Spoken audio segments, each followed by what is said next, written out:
What's up, you guys? Devin here, coming at you with another video. We're going to be doing something a little different today. We've come to the park because my neighbors are loud as hell. It's very bright in the background, very goldeny. I'm filming in the natural profile, so the highlights are probably clipping like crazy, but that's okay. That's okay with me. I'm down as long as I'm properly exposed. We can have a clipped background. It's quite fine. Today we're going to be going over a light review, in my opinion, of the Lumix 70-200 F2.8. Why I chose this one over the F4, why you might want the F4 over this one, and some of the differences and similarities between the two. First thing we're going to note about this lens is the size. It is very heavy and very, very big. I don't have the F4 with me anymore. I sold it, but when I did have it, you know, it's almost like half the size of this lens. It's kind of insane. When you have the lens hood on it, it gets even bigger. It looks like a freaking gun. It's really awesome looking, but it is also very, very heavy. With everything on the S Pro lineup, whether it be the F4 or the F2.8, the focus clutch is present here. The focus clutch is great. We'll be testing that out a little later. The focus clutch may not matter to you as much if you're a photographer, but if you do video, it is just night and day being able to have something like a focus clutch to help you pull focus and making your lens more cinema-like versus when you just have that focus by wire and you're just spinning endlessly and the speed's always different. It's pretty brutal. These are still focused by wire, so you're not going to get that perfect cinematic feel, but it's night and day difference. It's very, very close. Next thing we're going to look at on this lens is it has a couple of switches. We have the switch that lets you control the focus distance, so you can go anywhere from infinity up to 5 meters. If you know your subject's further away, this will help the autofocus lock on to something that's a bit further. And we have 0.95 meters to 5 meters. This is if you know your subject's within 5 meters of you and you don't want it pulsing all the way to the background because the thing you want's closer. Having a switch is really nice because it'll let you lock on focus better, you know, depending on if you have a controlled subject or not. Something like, you know, if you're doing any kind of like sports or wildlife, you may want to leave it on the full, but if you've got a controlled subject and you're just doing a portrait session, that's just going to speed up your workflow quite a bit, being able to switch between the infinity to 5 meter or the 5 meter to 0.9. The other switch that's present on this lens is the image stabilization switch. This is one of the few lenses that has 2 stops of image stabilization as a choice. So you can switch it completely off if you just want to have the IBIS in the camera or no image stabilization at all. You can switch it to 1 if you'd like to hit that nice 6.5 stops, and you can switch it to 2 if you'd like to hit that 7.5 stops of image stabilization. When you're zoomed out to 200, having 7.5 stops is very, very useful. You're not going to see too much of a difference if you're walking around with it, but that's really not what you should be doing with this lens, is walking with it. You should be more so standing still, trying to get the most stable frame, and having those extra 2 stops built into the lens helps quite a bit. We have our nice little red S tag right here that feels very nice and is very pretty and shiny, as it is on all the other S Pro lenses. You know, just let you swag out a little bit, let you know that you got something nice. In between the focus ring and the zoom ring, we have 3 buttons, one at the bottom, one on the side, and one at the top. These are programmable buttons that you can program to anything. These can be your ISO. You can turn off zebras from here. You can do focus peaking. They're completely programmable buttons. Next thing I want to talk about is the tripod foot, which is completely removable. It removes a lot easier than if you're looking at the Sigma 70-200. Those are all bolted on. You have to like unscrew them, which is really a pain and not something you want to have to do every time you want to, you know, make your lens weigh a little bit less. I'm going to try to do this with a microphone in my hand, but basically you just twist this little knob, then you can spin the foot 360. Some people just like to put it above the lens while they're shooting, just so it's out the way of the bottom. And then you can just simply pull it off like that. You just pull this little beam up and you pull it away and it unlocks. And then if you ever want to put it back, same exact thing. It sits nicely in that little groove, locks in place, and then you tighten it when you have it where you want it. I'm going to take this moment to show off the glass element a little bit, just so you guys can see it reflecting the light in all of its glory. Yeah, look at that guy.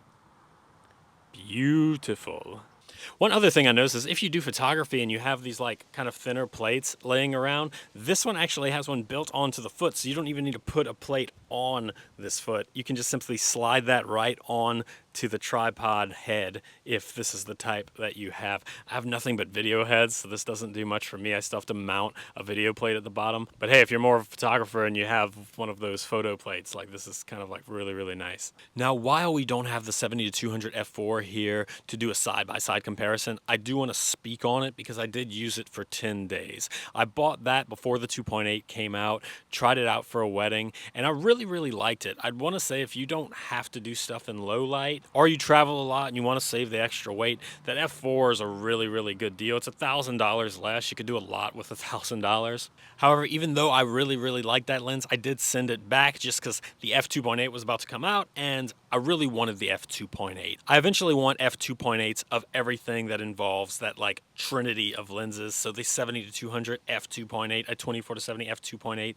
I have the 16-35 f4. Eventually we'll have the 16-35 f2.8.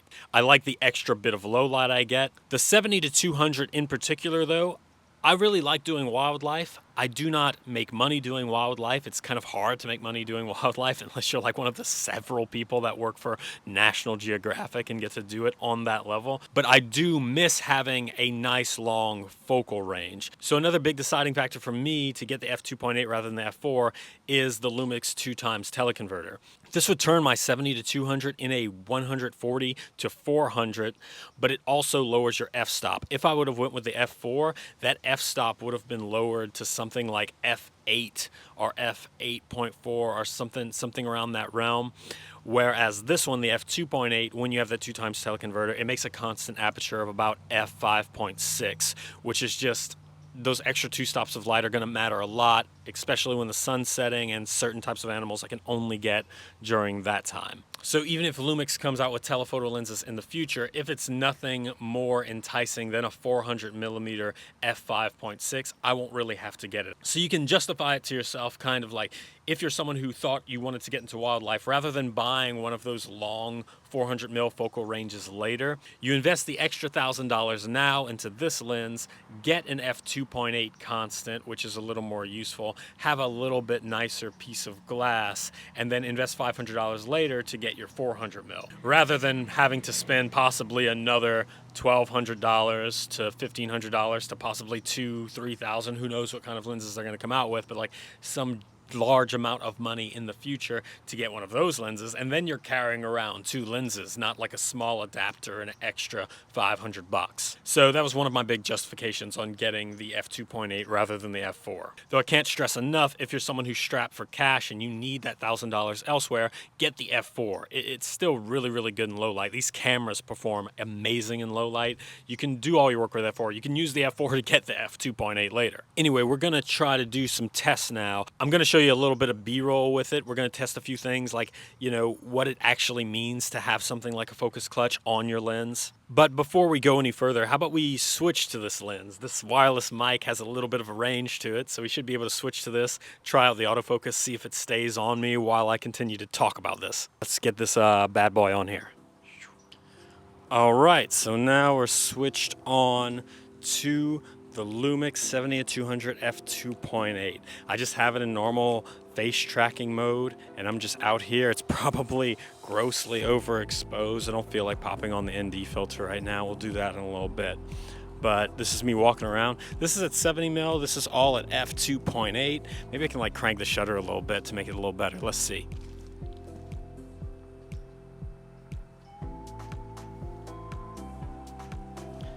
This is better.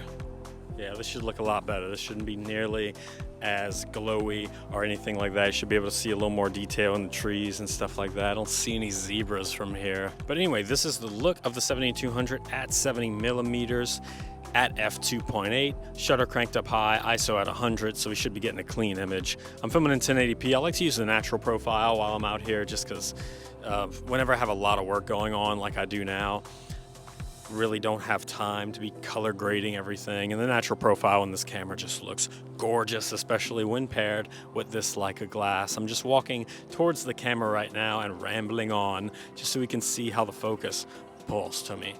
I have the full range enabled, so this should allow it to focus all the way up on me while I'm here. And look, it's doing a pretty good job. I'm checking in the screen right now. It looks like we're getting some pretty good autofocus out of it. Let's see if I walk back now. It's still tracking me. If I turn my back. Now this autofocus test will almost be irrelevant in the next week or so, just because we're about to get the autofocus update from the S5. And that thing is gonna be, I mean, it looks nice. It looks good. Looks like it pulses a lot less, and if it does pulse, it's like very quick about it. You know, let's try something a little different. Let's put it to 200mm. I probably won't be able to see anything if we do that, but we can review the footage later. You tell me what you think in the comments below.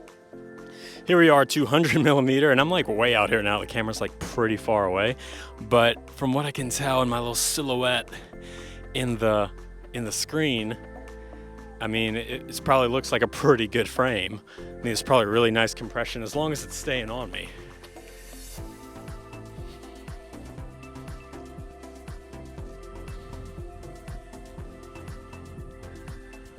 Just to speak about what we're doing now, this is at 200mm.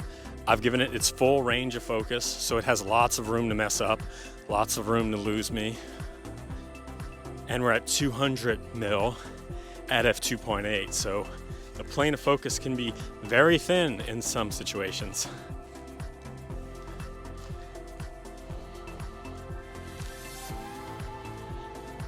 Gonna have to hunch down.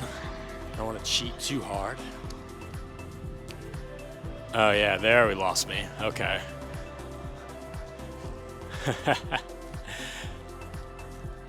It looks like it's struggling a lot more with this one.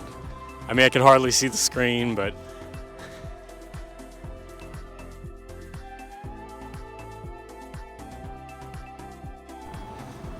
all right, and we're just gonna crouch down here. Just get a good framing. Yeah, kind of like this. So now I'm gonna try to pull focus from the background to Lauren, then to the tree in the foreground. We're at f2.8 at about 100mm right now. So this is what that looks like. Now we're on Lauren, now pull to the tree, now back to Lauren, now to the background, now to Lauren, now to the tree, now back to the background, now back to Lauren, now back to the background, now to the front tree. I'm not a great focus puller or anything. I'm like, okay, but this just makes it a lot easier rather than if you had a lens that didn't have a focus clutch. But let's try to make this a little harder. I'm gonna zoom into 200mm so we get more compression.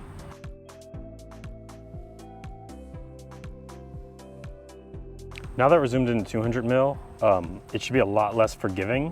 Whenever you're on the wider end of focal length, it's a lot easier to pull focus because more stuff is in focus because of the wide angle. So now that we're at 200mm f2.8, this should be a little more tricky, and I'm just gonna single-handedly pull focus with the focus clutch. This tree. Let's see how far we can get to the grass in the foreground. Yeah, so we can get really close to all this grass. So hit the grass, now the tree, now Lauren,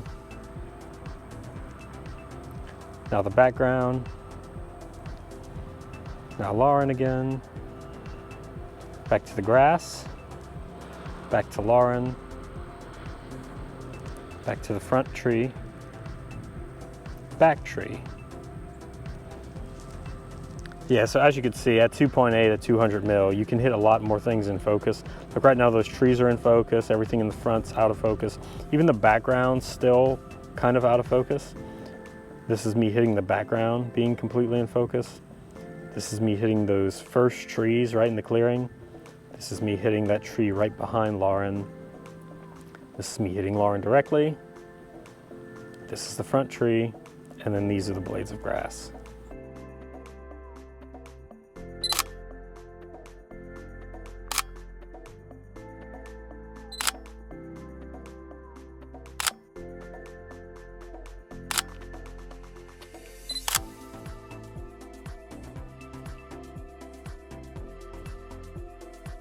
But I'm gonna end this video here. I got a little bit ranty at some points. Hit the like button if you liked it. Hit subscribe if you want to see more videos in the future. Leave a comment down below telling me what you thought about the lens, and hopefully we can get our hands on a teleconverter, because I'd really like to test that out with this lens next. Anyway, I'll see you in the next one. Tell me what you thought about this format. Did it sound better? I definitely felt more free doing it this way with the little microphone.